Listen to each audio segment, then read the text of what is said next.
I was hoping you'd use that word. Perfect. It's when the organism, the dog or the human being, responds to something similar, but it's not what it was conditioned to. Make sense? So in other words, the example in the book was Milo sits in the middle of the room when he hears the note C on the piano. But then little Kobe goes to the piano, Kobe Jr., and hits B minus or C flat or D, and Milo's in the middle of the room.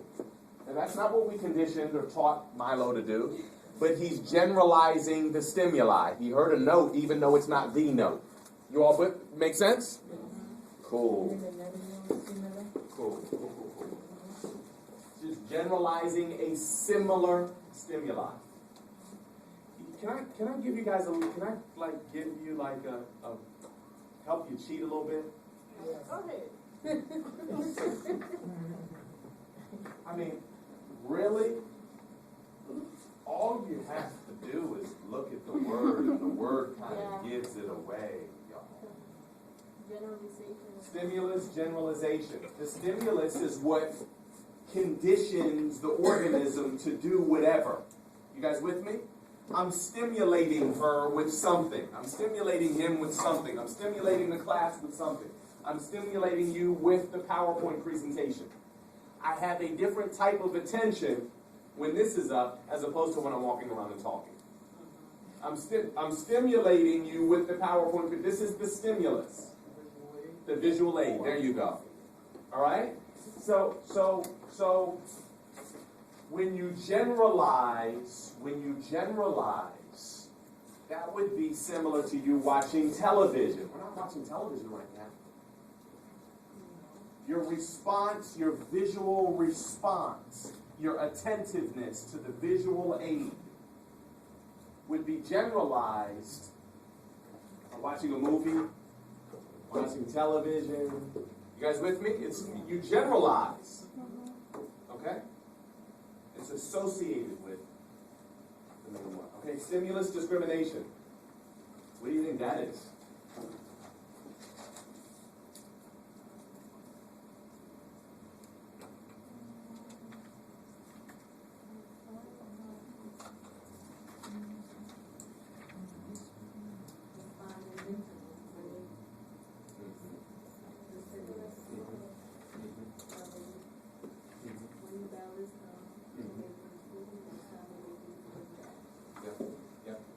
Classical conditioning, it occurs when a stimulus similar to the conditioned stimulus fails to evoke the conditioned response.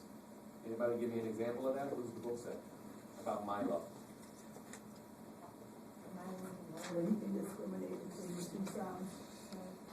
All right, it says, suppose that you conditioned Milo to salivate to middle C on the piano by repeatedly pairing the sound with food. You now play middle C on the guitar without following it by food, but you continue to follow C on the piano with food. Okay, so you got piano and guitar. Eventually, Milo will learn to salivate to a C on the piano and not to salivate to the same note on the guitar because the food wasn't followed up with the guitar. You guys get that? Good. So discrimination doesn't necessarily mean race and ethnic and cultural prejudice. Discrimination discrimination is the process of comparing and contrasting and separating and dividing.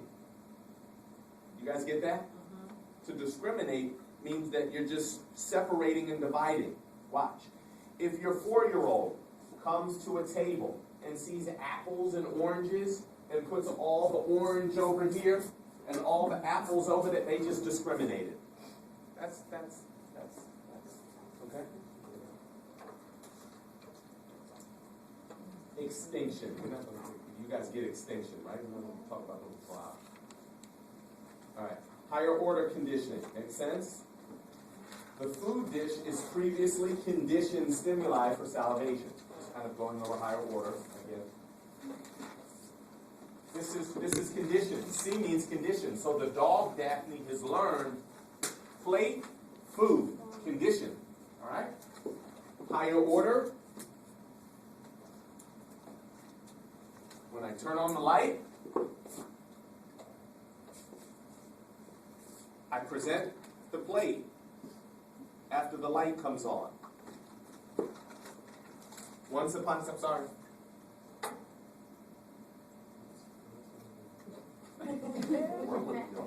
Work with me. Saliva, hungry, food, plate, dish. Now I'm turning on the lights before I give the food. The light is going to be associated with the plate, with food time. Whether or not it's a light, a ding, a bell, you all get that? Have we, okay. You guys see that? All right. It's important. Abdul, this is good for you because you're a visual learner. Yeah. I'm sorry. Who's Abdul? Khalid. This is good for you because you're a visual learner. You get it? So what I may do on the quiz on the midterm is show you this and have blanks here. You all would be able to fill in the blank, right? Would you? Yeah. Instead of, because it gets boring, class, if I ask you, so what is a conditioned response? Yeah. What is and you're just repeating definitions. I want to see if you can apply what you know. Would you all be able to, if this was blank on a quiz, would you be able to? But do you know why it's CR? Do you know why this is the CR? Yeah, condition on similar. No, I know you know what it is. Do you know why it's the CR? Oh, yeah. Somebody who said yes, explain to me. Why is this the CR? Because you see them bold. I'm sorry, y'all. Why is this the CS? I'm sorry. Because you associate the bowl with food. You know food is coming. Conditioned stimulus. I know what it is, but why would we call this the conditioned stimulus? That's what you said. What's that? What's that? I can't hear you if your hands in front of your mouth. I said it stimulates a response. Good.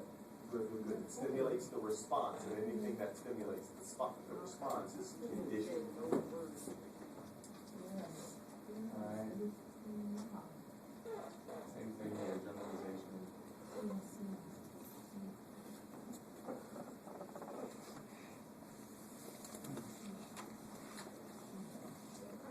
Alright. The stimulus should be conditioned to precede the unconditioned stimulus. That makes sense, right? So that there's an association factor there. Can you all see?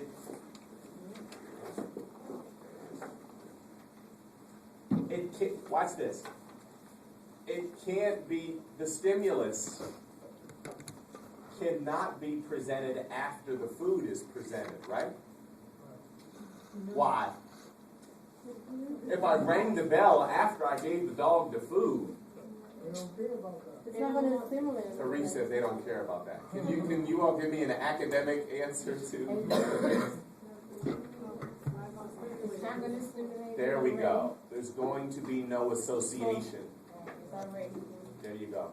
And the word that we use for that is higher order Condition.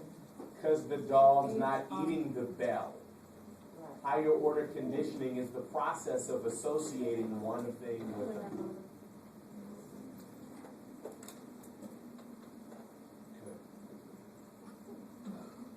Your turn. Can I give you a quiz? Oh, you all are so enthusiastic about this.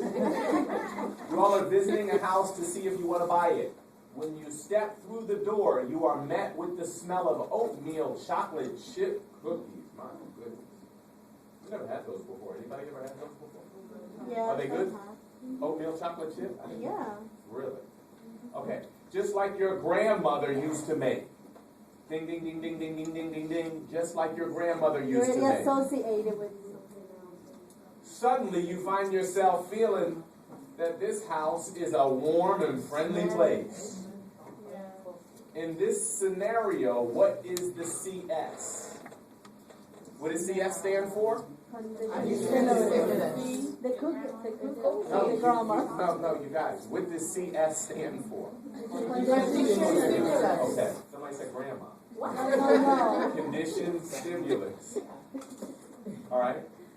In this scenario, what represents the conditioned stimulus? Is it the smell of oatmeal cookies that stimulates you? Is it the new house that stimulates you? Is it your grandmother that stimulates you? Is it the feeling of warmth and friendliness that stimulates you?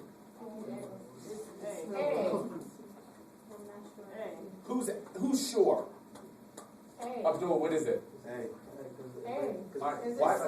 watch. See. Right? Let me unpack this for a sec. The conditioned stimulus.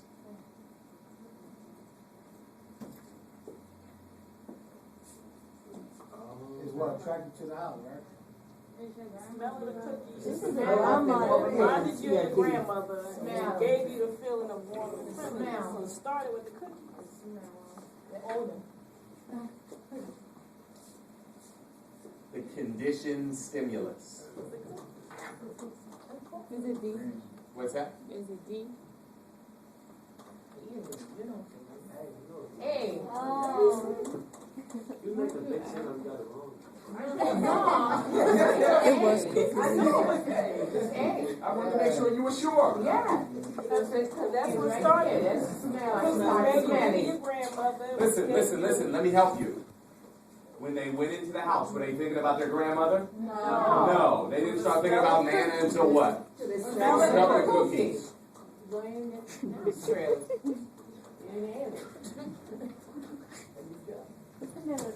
Right? Yes.